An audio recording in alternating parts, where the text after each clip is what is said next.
ఆముదం వేడి చేసి తాలింపులాగా వేసి చేస్తే అది చాలా ప్రమాదం. ఎందుకంటే దాంట్లో రైసిన్ అని చెప్పి ఒక పదార్థం ఉంటుంది.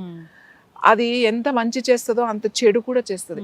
సరిగ్గా మనం తెలుసుకోకుండా వాడితే అది ఒక పాయిజన్ లాగా పనిచేస్తుంది అన్నమాట. కాబట్టి ఆ తాలింపుల్లో వేయడం, నూనెల్లో వేపించడానికి ఆముదం పనికిరాదు.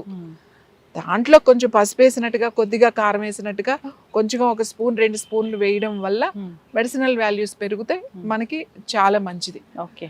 సో ఆముదం వంటల్లో వాడడం అలవాటు చేసుకోవాలి. అందుకే దాన్ని వంట ఆముదం, వండిన ఆముదం, వంట ఆముదం అని కూడా అంటారు. అయితే మీరు నాకు ఆముదం బాటిల్ ఇచ్చారు, మీ దగ్గర ప్రిపేర్ చేసింది.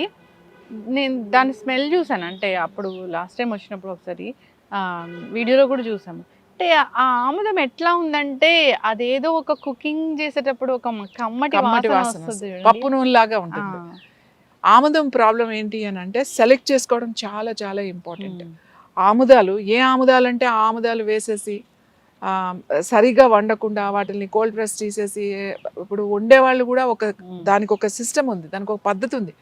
ఇది సరిగా వండేవాళ్ళు కూడా చాలా తక్కువ మంది ఉన్నారు. ఎందుకంటే వాడటం మానేసరికి వండేవాళ్ళు కూడా లేరు, ఇప్పుడు చాలా తక్కువ మంది ఉన్నారు.